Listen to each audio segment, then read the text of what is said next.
రామాపురంలో పేదరికానికి మరో పేరు ప్రసాదిల్లు.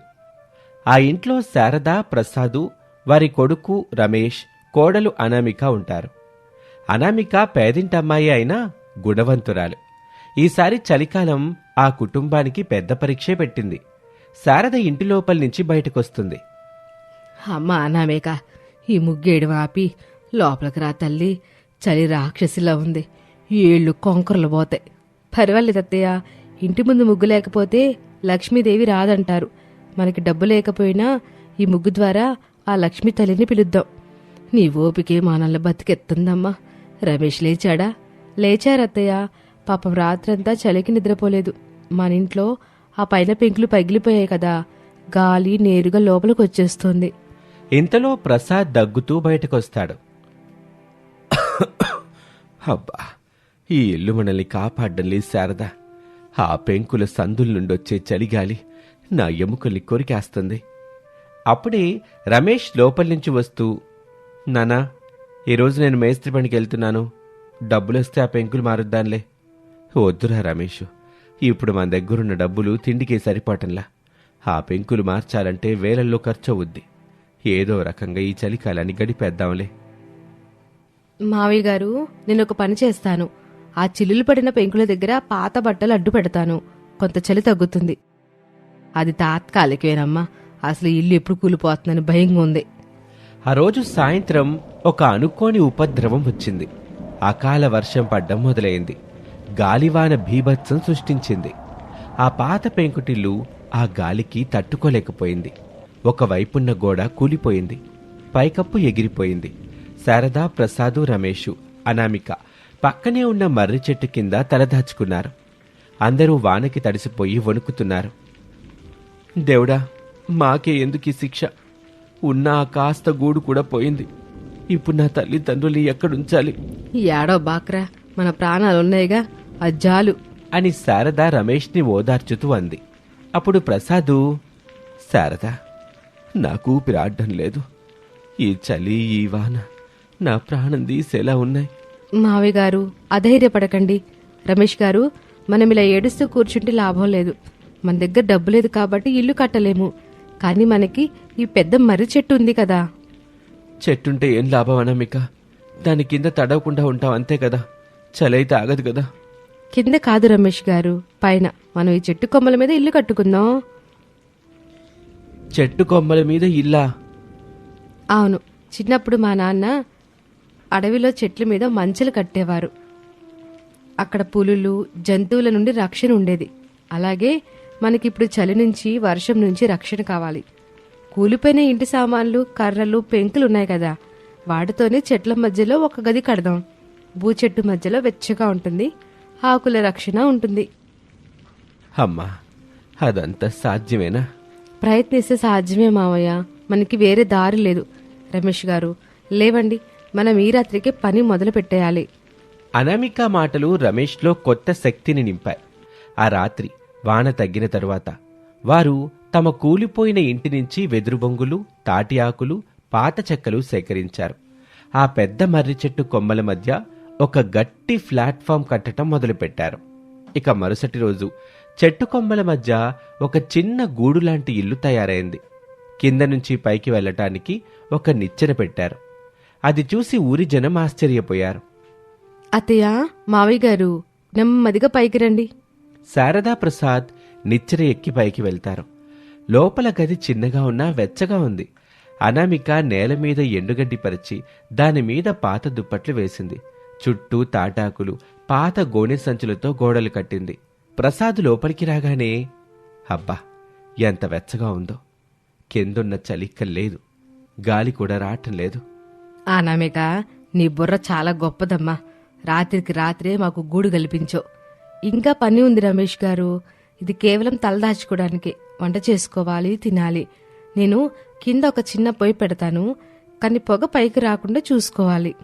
అనామిక కిందకి దిగి చెట్టు వేర్ల మధ్య ఒక చిన్న గుంత తీసి అక్కడ పొయ్యి పెడుతుంది. ఒక పాత ఇనుప గొట్టాన్ని పొగగొట్టంలా పైకి పెడుతుంది. దానివల్ల పొగ ఇంటి లోపలికి రాదు, కాని వేడి మాత్రం పైకి వెళ్తుంది. అద్భుతమమ్మా! ఇంజనీర్లు కూడా ఇంత బాగా ఆలోచించరు. ఓ 2 రోజుల తర్వాత చలి ఇంకా పెరిగింది. కాని చెట్టు ఇంట్లో ఉన్న ప్రసాద్ కుటుంబానికి ఏ లోటు లేదు. అయితే వారి సమస్య ఇప్పుడు వేరే రూపంలో వచ్చింది. అనామిక, బియ్యం అయిపోయాయి, కూరగాయలు కూడా లేవు, రమేష్కి పని దొరకట్లేదు. ఈరోజు ఏం తింటాం? మన దగ్గర డబ్బులేదు అత్తయ్య, కానీ మనకి ప్రకృతి ఉంది కదా. ఈ చెట్టు చుట్టూ చాలా సీతాఫలపు చెట్లున్నాయి, అలాగే మునగ చెట్టు ఉంది. నేను వెళ్ళి కాయలు కోసుకొస్తాను. అనామిక, సీతాఫలాలు తింటే జలుబు చేస్తుంది కదా. పచ్చివి తింటే చేస్తుంది, కానీ నేను వాటితో ఒక వంటకం చేస్తాను. సీతాఫలం గుజ్జు బెల్లం కలిపి పాయసం చేస్తాను, అది వేడి చేస్తుంది. అలాగే మునగాకుతో పప్పు చేస్తాను. అనామిక వెళ్లి సీతాఫలాలు మునగాకు తెస్తుంది. కట్టెల పొయ్యి మీద వంట చేస్తుంది. ఆ వాసన దారిలో వెళ్లేవారికి తగులుతుంది. ఆ దారిలో వెళ్తున్న ఊరి సర్పంచ్ ఆ వాసన చూసి ఆగుతాడు. చెట్టు మీద ఇల్లు చూసి ఆశ్చర్యపోతాడు. రమేష్, ఏంటిది? చెట్టు మీద ఇల్లు కట్టుకున్నావా? భలే బావుంది. నమస్కారం సర్పంచ్ గారు, మా పాత ఇల్లు కూలిపోయింది, అందుకే అనామిక ఆలోచనతో ఇలా ఇల్లు కట్టుకున్నా. ఓహో, చాలా బావుంది. ఇంతకీ ఆ వాసనేంటి? వాసనకే నోరూరుతుంది. అది మునగాకు పప్పు, సీతాఫలం పాయసం. సర్పంచ్ గారు, మా వంట రుచి చూస్తారా? ఓ, తప్పకుండా. అనామిక ఒక ఆకులో వడ్డించి ఇస్తుంది. సర్పంచ్ అది తిని మైమరిచిపోతాడు. అద్భుతమమ్మా, 5 స్టార్ హోటల్లో కూడా ఇంత రుచుండదు. అనామిక, నీ చేతిలో అమృతం ఉంది. ఈ చలిలో ఈ వేడి పాయసం తింటే ప్రాణం లేచొచ్చినట్టయింది. థ్యాంక్ యూ సర్పంచ్ గారు. రమేష్, నాకొక ఆలోచనొచ్చింది. మన ఊర్లో చాలామంది పర్యాటకులు వస్తారు. వాళ్ళకి ఇలాంటి వెచ్చదనం కావాలి. నువ్వు ఈ చెట్టు ఇల్లుని ఒక చిన్న హోటల్లాగా మారుస్తావా? ట్రీ హౌస్ రెస్టారెంట్ లాగన్నమాట. రెస్టారెంటా? మాకా? అవును. ఈ కాన్సెప్ట్ నీ వంట రుచి రెండూ కలిస్తే సూపర్ హిట్ అవుతుంది. పెట్టుబడికి నేను సాయం చేస్తాను. మీకు డబ్బులొచ్చాక నాకిద్దురుగాని. మీరు కేవలం వండి పెట్టండి, లాభమూ మీదే. నిజంగానా సర్పంచ్ గారు? మా కష్టాలు తీరతాయా? తప్పకుండా ప్రసాద్ గారు. మీ కోడలి తెలివితేటలు మిమ్మల్ని రోడ్డు మీద నుంచి చెట్టు మీదకెక్కించాయి. ఇప్పుడు చెట్టు మీద నుంచి శిఖరాగ్రానికి తీసుకువెళ్తాయి. ఓ వారం రోజుల తర్వాత అనామిక, రమేష్ కలిసి ఆ మర్రి చెట్టు పైన ఒక ట్రీ హోటల్ ఏర్పాటు చేశారు. ఆ చెట్టు ఇప్పుడు ఒక చిన్న ట్రీ హౌస్ హోటల్గా మారింది. కింద బోర్డు కూడా పెట్టారు. అనామిక, రమేష్ కష్టపడి ఆ హోటల్ని అందంగా తీర్చిదిద్దారు. శారదా ప్రసాద్ కూడా సాయం చేశారు. మెనూలో మునగాకు పప్పు, రాగి సంకటి, సీతాఫలం పాయసం, కొర్రల అన్నం వంటి ఆరోగ్యకరమైన వంటకాలు పెట్టారు. ఇక కాసేపటికి ఒక కారొచ్చి ఆగుతుంది. అందులో నుంచి 4 పర్యాటకులు దిగుతారు. వావ్, టీ హౌస్ ఎంత బాగుందో! పైకి వెళ్తిందామా? ష్యూర్. చలిలో పైన కూర్చొని వేడివేడి భోజనం తింటాం సూపర్ ఎక్స్పీరియన్స్. వాళ్ళు నిచ్చెన ఎక్కి పైకి వెళ్తారు. అక్కడ అనామిక, శారద వడ్డిస్తారు. ప్రసాదు వాళ్ళని పలకరిస్తాడు. మేడం, ఈ పాయసం అదిరిపోయింది, రెసిపీ చెప్తారా? ఇది మా అమ్మమ్మ రెసిపీ సార్, సీక్రెట్. రమేష్ డబ్బులు తీసుకుంటూ, సార్ మొత్తం 500 అయింది. ఇదిగోండి 1000, మిగతాది టిప్ కింద ఉంచుకోండి. మీ సర్వీస్, ప్లేస్ చాలా బాగున్నాయి అని చెప్పి వాళ్ళు వెళ్ళిపోతారు. రమేష్ ఆ 1000 రూపాయలు చూసి కన్నీళ్లు పెట్టుకుంటాడు. అనామిక, మనం రోజుకి 100 రూపాయలు సంపాదించటానికి ఎంతో కష్టపడేవాళ్ళం. ఈరోజు 1 గంటలో 1000 రూపాయలు వచ్చాయి. ఇదంతా నీ వల్లే. నా ఒక్కదాని వల్ల కాదు రమేష్ గారు, అందరి కష్టం వల్ల ఇది సాధ్యమైంది. ఆ దేవుడు ఒక దారి మూసేస్తే ఇంకో దారి చూపిస్తాడంటారు. మన ఇల్లు కూలిపోవడం మన మంచికే జరిగింది, లేకపోతే ఈ ఆలోచనే వచ్చేది కాదు. అవును తల్లి, పేదరికం శాపం కాదు, అది మనల్ని గట్టిగా నిలబెట్టే పాఠం. నువ్వు ఆ మాటని నిరూపించావు. ఇప్పుడు మనకి ఇల్లుంది, ఉపాధి ఉంది, నలుగురిలో గౌరవం కూడా ఉంది. కొంతకాలం తర్వాత ఆ చెట్టు ఇల్లు విద్యుత్ దీపాలతో వెలిగిపోతూ ఉంటుంది. చాలామంది జనం అక్కడ భోజనం చేయడానికి క్యూ కడతారు. ఆ చలికాలం అనామిక కుటుంబానికి వసంతకాలంలా మారింది. వారి చెట్టు ఇల్లు ఆ జిల్లాలోనే ఫేమస్ అయింది. పేద కోడలు అనామిక తన తెలివితో, ఓపికతో కుటుంబాన్ని నిలబెట్టింది. సర్పంచ్ అక్కడికొస్తూ, ఏమయ్య ప్రసాద్ గారు, బిజినెస్ ఎలా ఉంది? చాలా బాగుంది సర్పంచ్ గారు, అంతా మీదయ్యేగా. వచ్చే నెలలో కిందో పక్క ఇల్లు కట్టుకుంటున్నాం, కానీ ఈ చెట్టిల్లు మాత్రం అలాగే ఉంచుతాం. ఇది మాకు దేవాలయం లాంటిదండి. అప్పుడే అనామిక అక్కడికొచ్చి సర్పంచ్ గారికి స్వీట్ ఇస్తుంది. సర్పంచ్ గారు, ఇది తీసుకోండి, సంక్రాంతి స్పెషల్ అరిసెలు.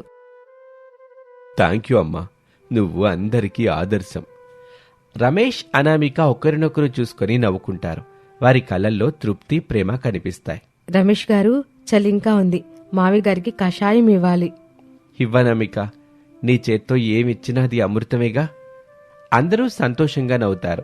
ఆ చెట్టు కొమ్మలు వారిని ఆశీర్వదిస్తున్నట్లుగా గాలికి ఊగుతూ ఉంటాయి. ఇది వాల్టి కథ. మరొక ఆసక్తికర కథలో మళ్ళీ కలుద్దాం. అంతవరకు సెలవు, నమస్తే. అది చలికాలం. ఉదయం 6 గంటలవుతుంది. రామాపురంలో దట్టమైన పొగమంచు అలుముకుంది. శారద ఇంట్లో అందరూ ఇంకా దుప్పట్లలోనే ముడుచుకుని ఉన్నారు. శారద మాత్రం చలికి వణుకుతూనే నిద్రలేచి హాల్లోకొచ్చింది. అమ్మా, కోడల్లో తెల్లారిపోయింది, ఇంకెంతసేపు పడుకుంటారు? కోడి కూసు గంట అవుతుంది. ఈ చలకాలం వచ్చిందంటే చాలు, అందరినీ కుంభకారుడు ఆవహిస్తాడు. అనామిక, అవని, అంజలి, లేవండమ్మా. శారద పిలుపు విని కూడా 3 గదుల్లో నుంచి ఎలాంటి అలికిడీ లేదు. ముగ్గురు కోడళ్ళు దుప్పట్లు తలమీద వరకు కప్పుకొని ఆ చలికి బయటకు రావటానికి భయపడుతున్నారు. శారదకు కోపం వచ్చి నేరుగా పెద్ద కోడలు అనామిక గది తలుపు తట్టింది. అనామిక, నువ్వైనా లేవమ్మా, వాళ్ళిద్దరు అట్టాగు లేవరు. కనీసం నువ్వైనా లేచి బయట కల్లాపు జల్లి ముగ్గేయాలి కదా, వాకిలి పోసుకుంటే అట్టా. గదిలో నుంచి అనామిక నీరసంగా వణుకుతున్న గొంతుతో, అత్తయ్య, ఒక్క 10 నిమిషాలు అత్తయ్య, బయట కాలు పెడితే శరీరం గడ్డగట్టేలా ఉంది, నీళ్లు ముట్టుకుంటే షాక్ కొట్టినట్టుంది అత్తయ్య, ప్లీజ్ అత్తయ్య. చాలా అందరికి ఉందమ్మా, ఆడాలకి కష్టాలు తప్పవుగా. నువ్వు లేకపోతే ఆ పొయ్యి ఎలగదు, మీ మావయ్య గారికి కాఫీ అందదు, ఆయన లేచారంటే ఊరంతా వినిపించేలాగా అరుస్తారు. లేవండి అమ్మ తొందరగా. అనామిక కష్టంగా లేచి స్వెటర్, మఫ్లర్ చుట్టుకుని బయటకొచ్చింది. ఆమె తరువాత అవని, అంజలి కూడా అయిష్టంగానే బయటకొచ్చారు. అబ్బా, ఏంటతే ఈ నరకం! పెళ్లి కాకముందు మా అమ్మ చలికాలంలో నన్ను 9 గంటల వరకు లేపేది కాదు. ఇక్కడ 6 గంటలకి డ్యూటీ ఎక్కాల్సి వస్తుంది. నా బ్యూటీ అంతా ఈ చలికి పాడైపోతుంది. అవునత్తయ్య, అసలే నా స్కిన్ డ్రై స్కిన్, ఈ చలిగాలికి పగిలిపోతుంది. ఇప్పుడు బయటికెళ్ళి ఆ చల్లటి పేడ నీళ్ళు ముట్టుకుంటే నా చేతులు పనిచెయ్యవు. మనం ఆన్లైన్లో స్టిక్కర్ ముగ్గులు ఆర్డర్ చేద్దాం అత్తయ్య, అతికిస్తే పోలా? నోరు ముయ్యండి. స్టిక్కర్ ముగ్గులంట, స్టిక్కర్ ముగ్గులు. లక్ష్మీదేవి నడుచుకుంటూ రావాలంటే పేడ కలాపి జల్లాలి, ముగ్గు పిండితో ముగ్గు పెట్టాలి. ఆవుని, నువ్వు బతకిచ్చబాక. అంజలి, నువ్వు వెళ్ళి ఆవుల దగ్గర పేడ తీసుకురా. అనామిక, నువ్వు నీళ్ళు తోడు. పేడ ఈ చెల్లోనా? అది వేడిగా ఉంటుందేమో కానీ వాసన వస్తుంది అత్తయ్య. పని చేసేటప్పుడు వాసన చూడకూడదు. పదండి పదండి బయటికి. అత్తగారి పోరు పడలేక ముగ్గురు కోడళ్ళు ఇంటి బయటకొచ్చారు. బయట మంచు పొగలా కమ్ముకుంది. అనామిక బావిలోంచి నీళ్లు తోడుతూ, అమ్మో, నీళ్లు కాదివి, ఐస్ ముక్కలు. బకెట్తో మంచినీళ్ళు తోడుతుంటే వేళ్ళు కొంకరలు పోతున్నాయి. అక్క, నా వల్ల కాదు, నేను నీళ్లు జల్లలేను. నువ్వే జల్లవా ప్లీజ్? నేను లోపలికి వెళ్ళి గీజర్ ఆన్ చేస్తాను. కుదరదవని, అత్తయ్య చూస్తే ఊరుకోరు. అంజలి, నువ్వు ఆ పక్కన ముగ్గు డబ్బా తీసుకురా. నా చేతులు వడ్డుకుపోతున్నాయి. ముగ్గు వంకటెక్కరికి వస్తే నా బాధ్యత కాదు. ముగ్గురు కోడళ్ళు అతి కష్టం మీద వాకిలి ఊడ్చి కల్లాపీ జల్లి ముగ్గు వేయడం పూర్తి చేస్తారు. ఇంటి హాల్లో ప్రసాద్ సోఫాలో కూర్చుని పేపర్ చదువుతున్నాడు.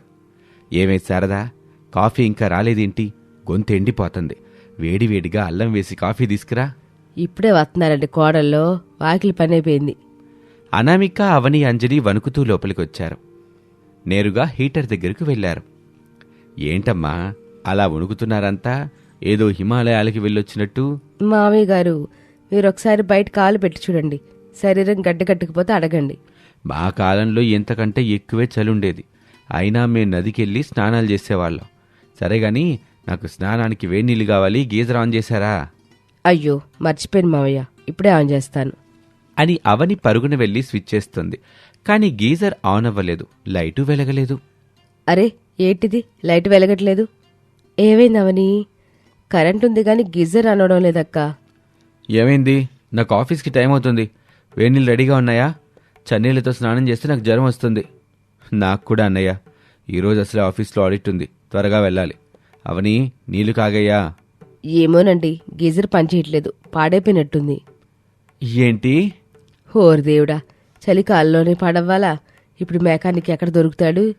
మెకానిక్ వచ్చేసరికి సాయంత్రం అవ్వుద్ది. ఇప్పుడు స్నానాలట్ట. నాకు వేడి నీళ్ళు లేకపోతే నేను స్నానం చేయను. నేను కూడా చేయను నాన్న. బాడీ స్ప్రే కొట్టుకొని వెళ్ళిపోతాను. చీ, అరుణ్, స్నానం చేయకుండా వెళ్తే ఆఫీసులో వాసన వస్తుంది. ఎవరో స్నానం మానడానికి లేదు. పెరట్లో పెద్ద రాగిన్నుందిగా, అందులో నీళ్లు పోసి కట్టెల పొయ్యి మీద కాగబెట్టండి. కట్టెల పొయ్యి మీద? అత్తయ్య, అది చాలా కష్టం. ఆ పొగ, ఆ మంట నా కళ్ళు మండిపోతాయి. అత్తయ్య, బయట మంచు కురుస్తుంది. ఆ కట్టెలు కూడా తడిసిపోయి ఉంటాయి. ఇప్పుడు మంట ఎలా వస్తుంది? ప్రయత్నిస్తే వచ్చుద్ది. మీ మావయ్య గారికి, మీ భర్తలకి స్నానానికి నీళ్లు కావాలి. తప్పదో పదండి.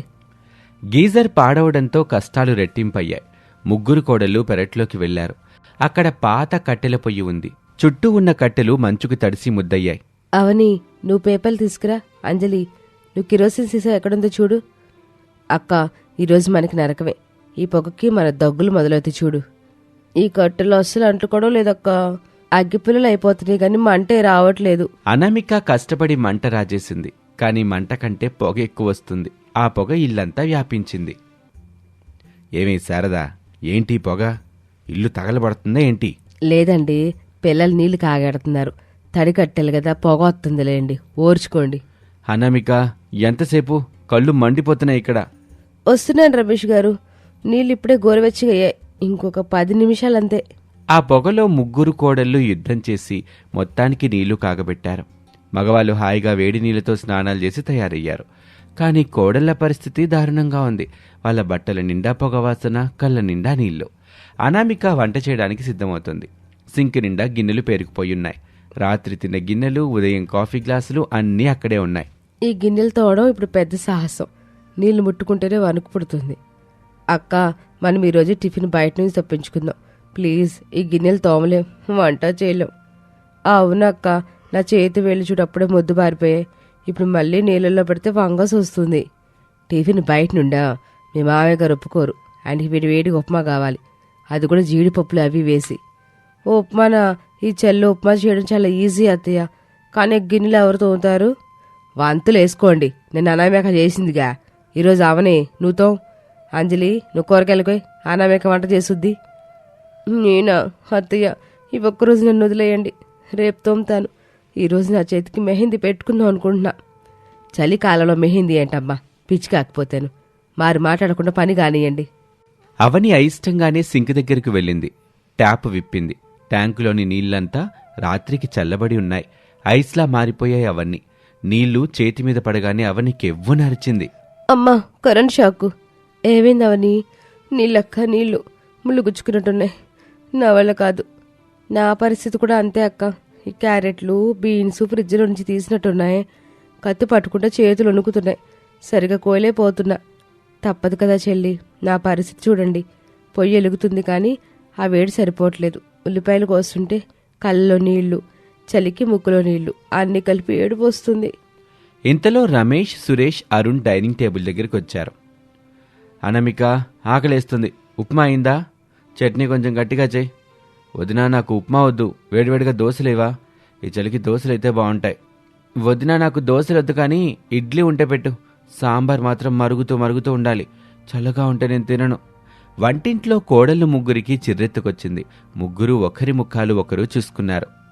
అంజలి కోపంగా గరిట కింద పడేసి, చూసారక్క, మనం ఇక్కడ చస్తా బతుకుతా పనిచేస్తుంటే వాళ్ళకేమో ఒకరికి ఉప్మా, ఒకరికి దోశ, ఇంకొకరికి ఇడ్లీ కావాలంట. ఇడ్లీ ఆర్డర్లు ఇస్తున్నారు హోటల్లో ఉన్నట్టు. అవును, పైగా వేడివేడిగా కావాలంట. అనామిక కోపంగా బయటకొచ్చి, చూడండి, ఈరోజు అందరికీ ఒకటే టిఫిన్, ఉప్మా. ఎవరికి ఇష్టమైనా లేకపోయినా అదే తినాలి. గ్యాస్ కూడా చలికి గడ్డి కట్టినట్టుగా తక్కువగా వస్తుంది. దోశలు ఎలాంటి గంట పడుతుంది.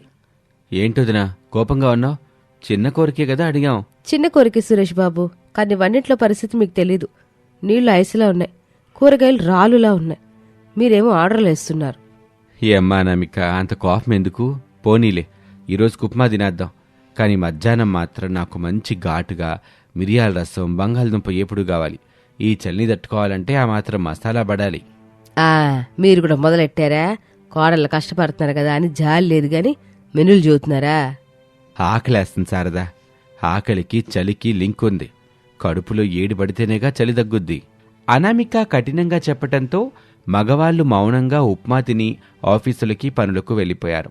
కానీ అసలు కష్టాలు ఇంకా మిగిలే ఉన్నాయి. మధ్యాహ్నం అయ్యేసరికి బట్టలు ఉతకాలి.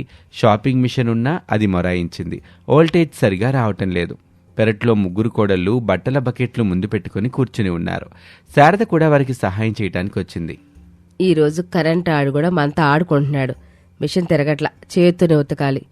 అత్తయ్య, నా పట్టు చీరలున్నాయి, అవి చేత్తో ఉతికితే పాడైపోతాయి. నువ్వు పట్టు చీరలు పక్కన పెట్టు, రోజువారీ బట్టలు ఉతకండి.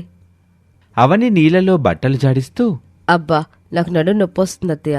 ఈ చలిగాలికి తడి బట్టలు ఆరవేస్తుంటే చేతులు ముద్దు పారిపోతున్నాయి. నాకైతే జ్వరం వచ్చేలా ఉంది అత్తయ్య. ఒళ్ళంతా నొప్పులు. ఉదయం నుంచి చల్లటి నీళ్ళలోనే ఉంటున్నాం కదా.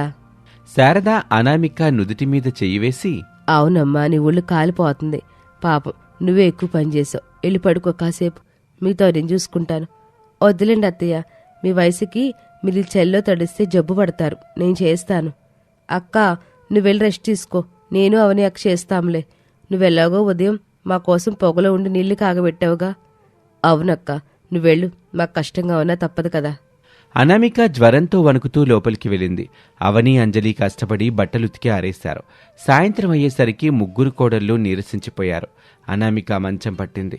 అవని, అంజలికి జలుబు చేసింది. సాయంత్రం 6 గంటల సమయం. చీకటి పడింది. మగవాళ్ళింటికొచ్చారు. ఇల్లు నిశ్శబ్దంగా ఉంది. టీవీ మోతలేదు. వంటింట్లో గిన్నెల సవడి అసలే లేదు. ఏమే శారదా, ఇల్లంతా ఇంత నిశ్శబ్దంగా ఉందేంటి? కోడళ్ళెక్కడా? కాఫీ ఇవ్వరా? అనామిక, అనామిక! అప్పుడే శారద ఒక గిన్నెలో కషాయం పట్టుకుని బయటకు వచ్చింది. ఆమె ముఖం విచారంగా ఉంది. అరవకండి, అనామికకి చలి జ్వరం వచ్చింది. అవని, అంజలిలు కూడా తొగ్గుతున్నారు. ఎవరు లేవలేకపోతున్నారు. జ్వరమా? ఉదయం బానే ఉందిగా? బాగానే ఉంది, కానీ మీకోసమని ఆ పొగలో నీళ్లు కాగబెట్టి ఆ చల్లటి నీళ్ళల్లో గిన్నెలు దోమి బట్టలు ఉతికి ఆ చలి దెబ్బకి మంచం పట్టింది. మీరేమో ఉదయం ఆర్డర్లు వేశారు. పాపం, అది నోరు మెదపకుండా చేసింది. అయ్యో, గీజర్ పాడైపోవటం వల్ల ఇంత పని జరిగిందా? మేం గమనించనే లేదన్నా. అంజలికి కూడా జలుబు చేసిందా? నేను వెళ్ళి టాబ్లెట్స్ తెస్తాను. అయ్యో, నా కోడళ్ళు 10 మంది తినేలా వండి పెట్టేవాళ్ళు. ఈ రోజు ఇలా ముడుచుకొని పడుకుంటే ఇల్లు కల తప్పేసింది. ఇప్పుడు కాఫీలు టిఫిన్లు అడగబాకండి, వాళ్ళకి కాస్త విశ్రాంతి ఇవ్వండి. అమ్మా, నువ్వెళ్ళు, మేం చూసుకుంటాం. ఇక రమేష్ వంటగదిలోకి వెళ్ళాడు. అనామిక దుప్పటి కప్పుకొని వణుకుతుంది. సారీ అనామిక, ఉదయం నీ కష్టం తెలియక దోశ, ఇడ్లీ, సాంబార్ అడిగాం. గీజర్ రిపేర్ చేయించకుండా వెళ్ళాను. పర్వాలేదులేండి, చలికాలం కదా, ఆడవాళ్ళకి కష్టాలు మామూలే. కానీ రేపు ఉదయం మళ్ళీ పనులున్నాయి, ఎవరు చేస్తారు? నువ్వు ఆనందంగా వాటి గురించి ఆలోచించుకో. రేపు నేను, సురేష్, అరుణ్ ముందే ఇద్దరు లెగుస్తాంగా. మరుసటి రోజు ఉదయం మళ్లీ అదే చలి, అదే పొగమంచు. కానీ ఈసారి వంటింట్లో దృశ్యం వేరుగా ఉంది. రమేష్ కూరగాయలకు వస్తున్నాడు. సురేష్ గిన్నెలు దవ్వుతున్నాడు. అరుణ్ చీపురు పట్టుకుని ఇల్లు ఉడుస్తున్నాడు. ప్రసాద్ పొయ్యి దగ్గర కూర్చొని పాలుగాస్తున్నాడు. అనామిక హాల్లోకి ఆశ్చర్యంగా వచ్చింది. ఏవండి, మీరేంటి ఇక్కడ? లేచావా అనామిక? నీ జ్వరం తగ్గిందా? నువ్వెళ్ళి కూర్చో. ఈరోజు వంటిల్లు పని నాది. ఏంటి సురేష్ గారు గిన్నెలతో ఉంటున్నారా? ఓర్ దేవుడా, నేను కలగంటున్నానా? కల కాదవని, ఈ నీళ్లు ఎంత చల్లగా ఉంటాయో మాకిప్పుడే తెలిసింది. అందుకే ఆఫీస్ నుంచి వచ్చేటప్పుడు గ్లౌజులు తెచ్చాను. ఇవి వేసుకుంటే చలి తెలీదు. అరుణ్, నువ్వు ఇల్లు ఉడుస్తున్నావా? అవునంజలి, నడున్నొప్పి అంటే నాకిప్పుడే అర్థమవుతుంది. రండమ్మా కోడళ్ళు, వేడి వేడి కాఫీ తాగండి. ఈరోజు కాఫీ మేకింగ్ నాదే. చూసారా, మీ కష్టాలు చూసి మీ భర్తల జ్ఞానోదయం అయింది. చలికాలం మనుషులు దగ్గర చేస్తుందంటారు. మన ఇంట్లో అదే జరిగింది. మామయ్య గారు, మీరు కాఫీ పెట్టడమా? మాకు చాలా సంతోషంగా ఉంది. కానీ మీ ఆఫీసులకి టైం అవుతుంది కదా. పర్వాలేదు, పనులన్నీ పంచుకుంటే త్వరగానే అయిపోతాయి. ఇకపై ఈ చలికాలం ఉన్నన్ని రోజులు ఉదయం పనుల్లో మేము సాయం చేస్తాం. గీజర్ ఈ రోజే రిపేర్ చేయిస్తాం. థ్యాంక్ యూ సురేష్, మీరు గిన్నెలు తోడని చూస్తే నాకు చాలా ముచ్చటేస్తుంది. అరుణ్, నువ్వు చీపురు పట్టిన స్టైల్గానే ఉన్నావు. అందరూ గట్టిగా నవ్వారు. సరే సరే, సెంటిమెంట్ డైలాగులు చాలు. ఆ ఉప్మా ఏదో తొందరగా చేస్తే తిని ఆఫీస్కి వెళ్తాం. ఆకలేస్తుంది. మారరు మీరు, పదండి, అందరం కలిసి వండుకుందాం. అందరూ కలిసి నవ్వుతూ వంటింట్లోకి వెళ్తారు. ఇది వాల్టి కథ. మరొక ఆసక్తికర కథలో మళ్ళీ కలుద్దాం. అంతవరకు సెలవు. నమస్తే.